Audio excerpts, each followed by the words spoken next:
recovery of Pope Francis. To prepare ourselves to celebrate this Eucharist, let us acknowledge our sins and ask God's pardon and mercy.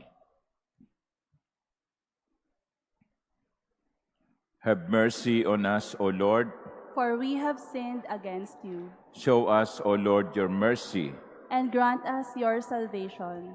May Almighty God have mercy on us, forgive us our sins, and bring us to everlasting life. Amen. Let us pray.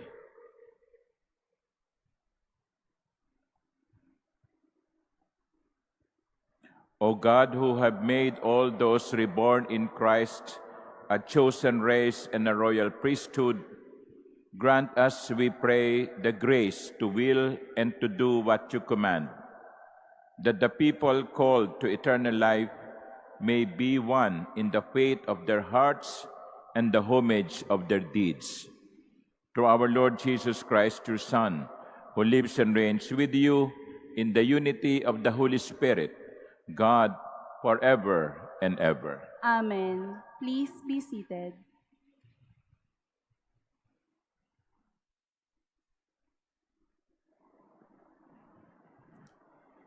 A reading from the book of the prophet Ezekiel. Thus says the Lord God, I will take the children of Israel from among the nations to which they have come, and gather them from all sides to bring them back to their land. I will make them one nation upon the land, in the mountains of Israel, and there shall be one prince for them all. Never again shall they be two nations, and never again shall they be divided into two kingdoms. No longer shall they defile themselves with their idols, their abominations, and all their transgressions. I will deliver them from all their sins of apostasy, and cleanse them, so that they may be my people, and I may be their God. My servant David shall be prince over them, and there shall be one shepherd for them all. They shall live by my statutes, and carefully observe my decrees.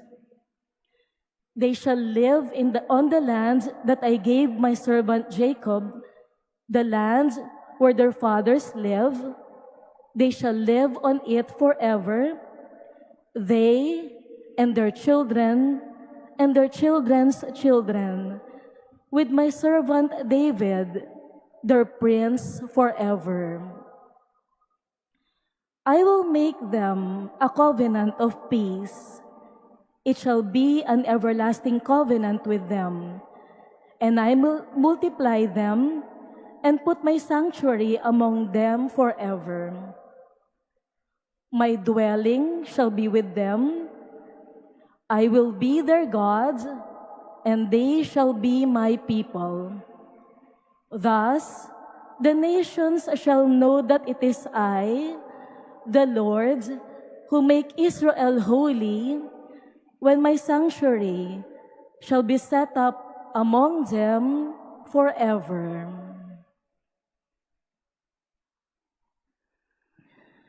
The word of the Lord. Thanks be to God. The Lord will guard us as a shepherd guards his flock. The Lord will guard us as a shepherd guards his flock. Hear the word of the Lord, O nations.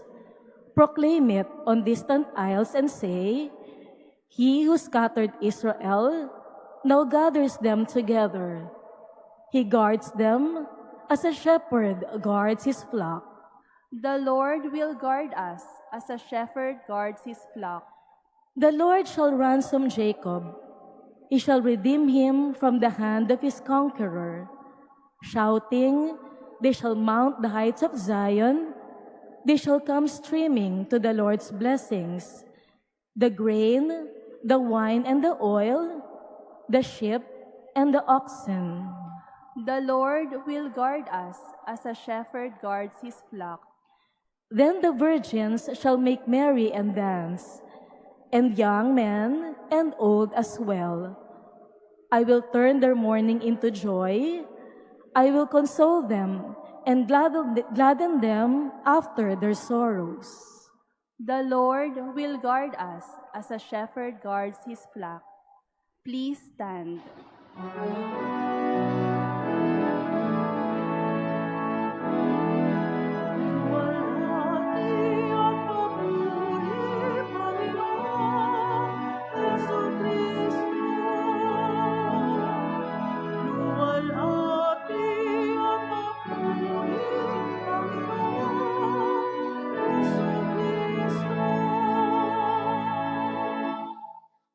Cast away from you all the crimes you have committed, says the Lord, and make for yourselves a new heart and a new spirit.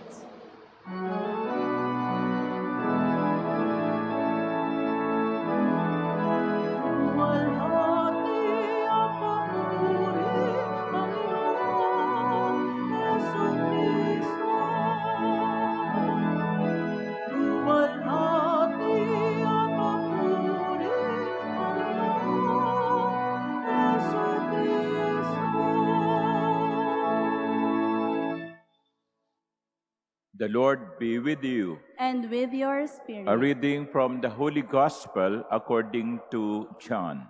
Glory to you, O Lord. Many of the Jews who had come to Mary and seen what Jesus had done began to believe in him. But some of them went to the Pharisees and told them what Jesus had done. So the chief priests and the Pharisees convened the Sanhedrin and said, "What are we going to do? This man is performing many signs. If we leave him alone, all will believe in him, and the Romans will come and take away both our land and our nation." But one of them, Caiaphas, who was high priest that year, said to them, "You know nothing, nor do you consider that it is better for you that one man should die instead of the people, so that the whole nation may not perish." He did not say this on his own, but since he was high priest for that year, he prophesied that Jesus was going to die for the nation, and not only for the nation, but also to gather into one the dispersed children of God. So from that day on, they planned to kill him. So Jesus no longer walked about in public among the Jews, but he left for the region near the desert to a town called Ephraim, and there he remained with his disciples. Now the Passover of the Jews was near, and many went up from the country to Jerusalem before Passover to purify themselves. They looked for Jesus and said to one another, as they were in the temple area, "What do you think? That he will not come to the feasts?" The Gospel of the Lord. Praise to you, Lord Jesus Christ. Please be seated. Good morning, my dear brothers and sisters. And first of all, I would like to welcome our pilgrims of hope. Galing ba kayo ng probinsya?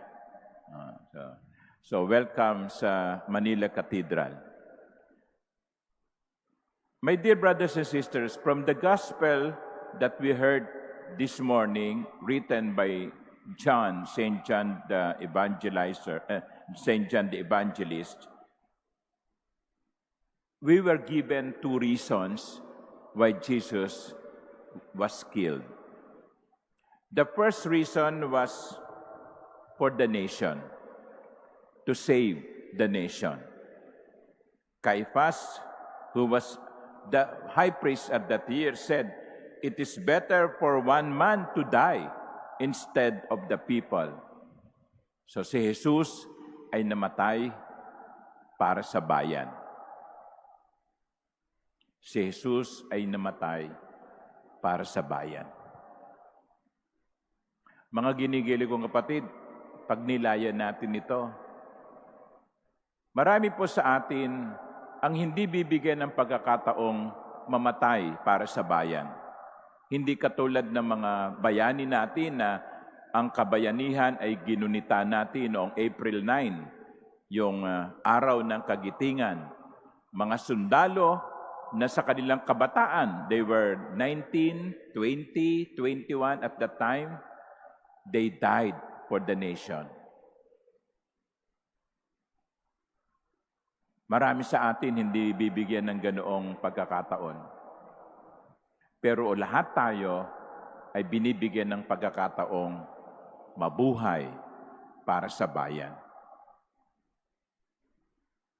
Kaya mabuhay tayo para sa bayan.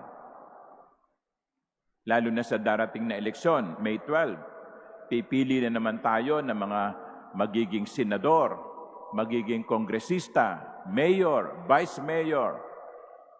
Mga minamahal kong kapatid, pwede ba?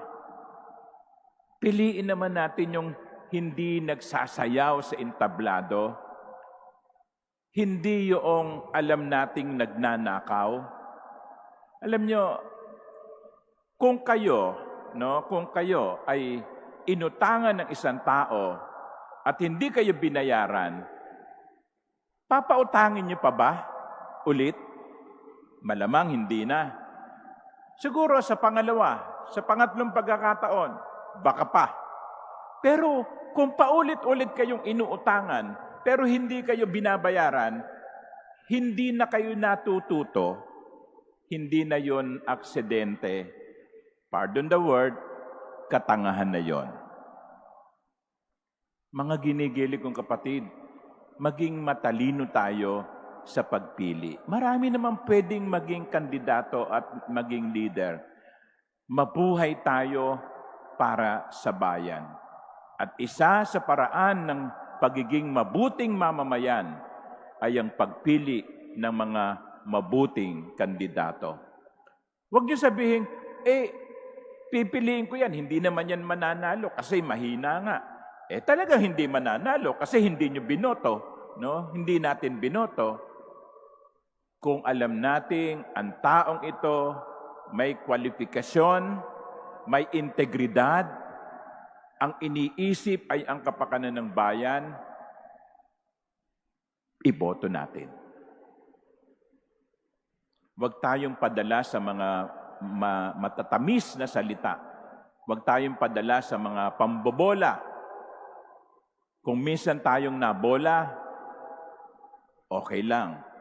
Pero wag naman tayong pabola ng paulit-ulit. So, si Jesus ay namatay para sa bayan. Tayo nawa ay mabuhay para sa bayan. Sino pa ba naman ang magmamahal sa bayan, kundi tayo? Sino pa ba ang magmamahal sa Pilipinas, kundi tayong mga Pilipino? That's the first. Jesus was killed for the nation. The second reason given by St. John is Jesus was killed to gather into one the dispersed children of God. Ang kamatayan ni Jesus ay maghahatid sa pagbuo at pagtitipon ng mga watak-watak na anak ng Diyos. Therefore, Jesus is the point of unity. Point of unity. Kay Kristo, kay Jesus, nagkaisa-isa ang watak-watak na bayan ng Diyos. Jesus is the source of unity. Tayo kaya? Dahilan kaya tayo ng pagkakaisa-isa? Meron, no? Sabi, ang kanilang plataforma ay Uniteam. Hindi naman nagkasundo, no? Are we instruments of unity? O tayo ang dahilan ng pagkakawatak-watak? Sa pamilya, tayo ba ang dahilan ng pagkakawatak-watak? Sa opisina, Tayo ba ang dahilan ng pagkakawatak-watak? Sa parokya, sa mga parokya nyo, kayo ba ang dahilan ng pagkakaisa o pagkakawatak-watak? Jesus was the source of unity. By His death, He gathered into one the dispersed children of God. Ipagdasal natin ang bawat isa. Una, na nawa ang bawat isa sa atin ay mabuhay ng may pagmamahal sa bayan. At ikalawa, ang bawat isa sa atin naway maging daan ng pagkakaisa kay Kristo. Amen.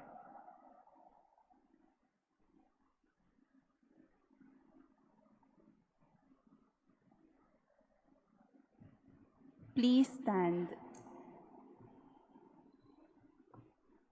Let us pray to God our Father that we may have the courage of Christ to face life and its difficulties, even death, for the sake of life and growth for ourselves and for others.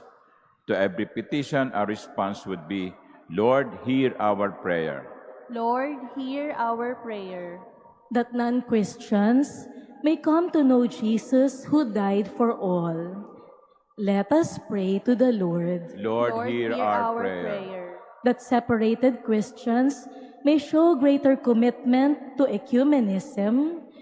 Let us pray to the Lord. Lord, hear our prayer. That those in authority may commit themselves to the service of truth and justice.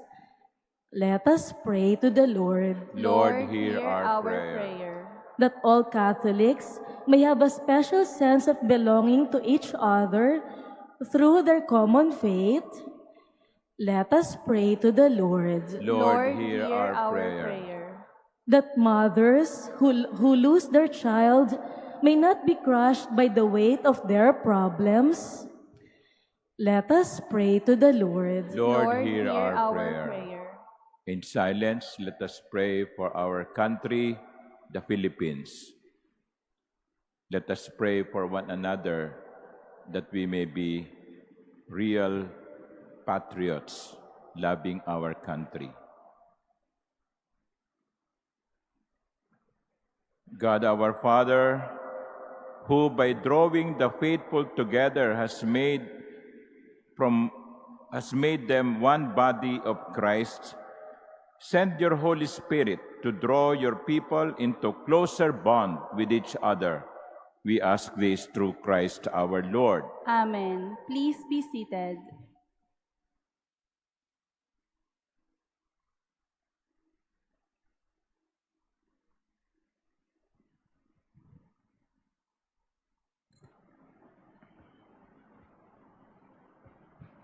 Blessed are you, Lord God of all creation. Through goodness we have this bread to offer, which earth has given and human hands have made. It will become for us the bread of life. Blessed be God forever.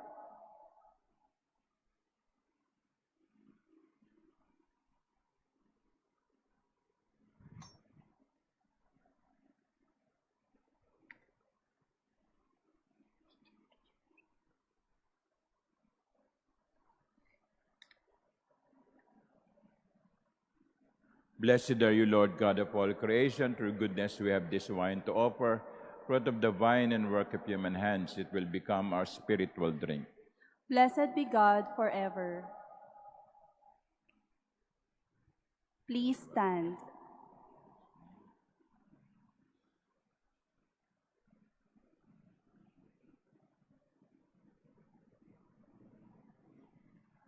Pray, my dear sisters and brothers, that my sacrifice and yours may be acceptable to God, the Almighty Father. May the Lord accept the sacrifice at your hands for the praise and glory of His name, for our good and the good of all His holy church. May the gifts we offer from our fasting be acceptable to you, O Lord, we pray.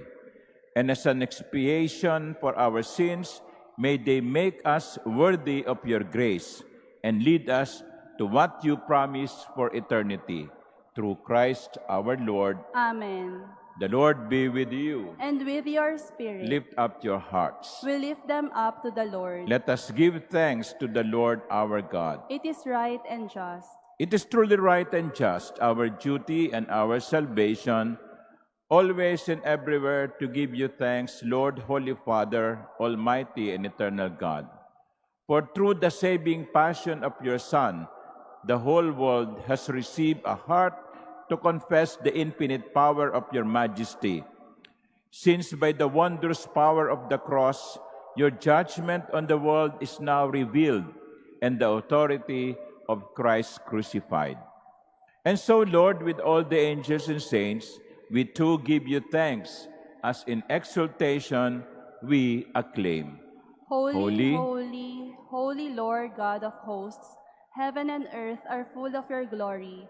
Hosanna in the highest. Blessed is he who comes in the name of the Lord. Hosanna in the highest. Please kneel. you are indeed holy, O Lord, the fount of all holiness. Make holy, therefore, these gifts, we pray, by sending down your Spirit upon them like the dewfall, so that they may become for us the body and blood of our Lord Jesus Christ. At the time he was betrayed and entered willingly into his passion, he took bread, and giving thanks, broke it, and gave it to his disciples, saying, "Take this, all of you, and eat of it, for this is my body, which will be given up for you."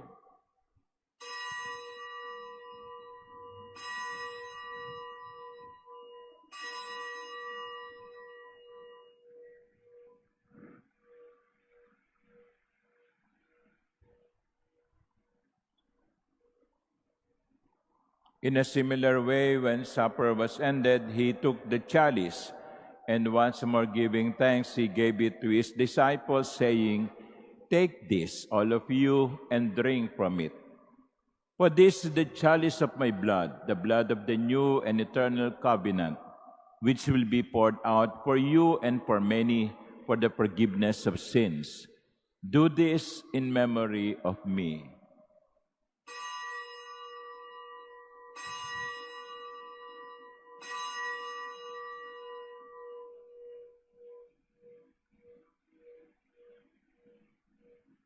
Please stand.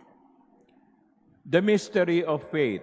When we eat this bread and drink this cup, we proclaim your death, O Lord, until you come again. Therefore, as we celebrate the memorial of his death and resurrection, we offer you, Lord, the bread of life and the chalice of salvation, giving thanks that you have held us worthy to be in your presence and minister to you.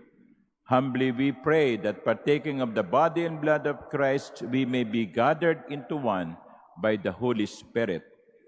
Remember, Lord, your church is spread throughout the world, and bring her to the fullness of charity, together with Francis, our Pope, and Jose, our Bishop, and all the clergy.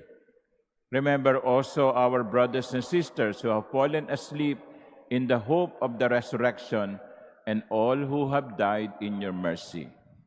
Welcome them into the light of your face. Have mercy on us all, we pray, that with the Blessed Virgin Mary, Mother of God, with blessed Joseph, her spouse, with the blessed apostles and all the saints who have pleased you throughout the ages, we may merit to be co-heirs to eternal life, and may praise and glorify you through your Son, Jesus Christ. Through him, and with him, and in him, O God, Almighty Father, in the unity of the Holy Spirit, all glory and honor is yours forever and ever. Amen.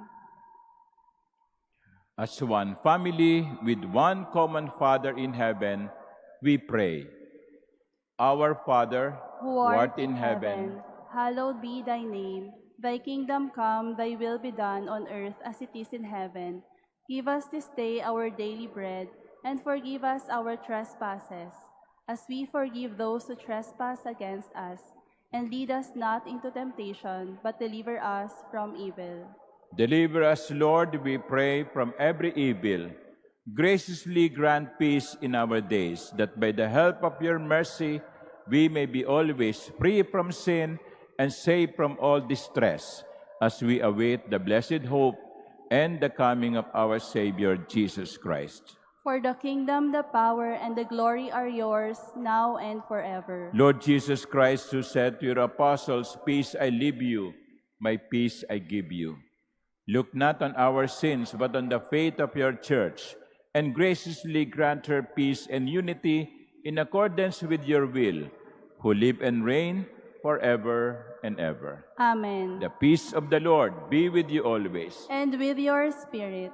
Let us offer each other the sign of peace.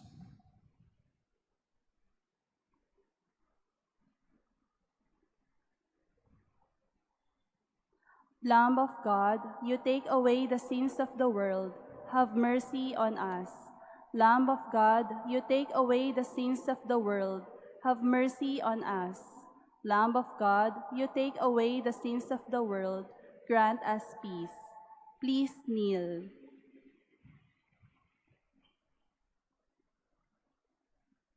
Behold the Lamb of God. Behold him who takes away the sins of the world. Blessed are those called to the supper of the Lamb. Lord, I am not worthy that you should enter under my roof, but only say the word, and my soul shall be healed.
Please stand. Let us pray. We entreat your majesty most humbly, O Lord, that as you feed us with the nourishment which comes from the most holy body and blood of your Son, so you may make us sharers of his divine nature, who lives and reigns forever and ever. Amen. Tomorrow we begin the Holy Week with the 4 scheduled masses, 8 and 10 in the morning, and 4 in the afternoon, and 6 in the evening. And there are also available palms being sold at our souvenir shop. I think meron din silang binebentang payong na may logo ng Jubilee Year. Ang init ng araw no? Baka kailangan nyo ng payong. So, see you tomorrow. Please come early because the cathedral will be easily filled with people. The Lord be with you. And with your spirit. And may Almighty God bless all of you, the Father and the Son and the Holy Spirit. Amen. The Eucharist has been offered. Go in the peace of Christ. Thanks be to God.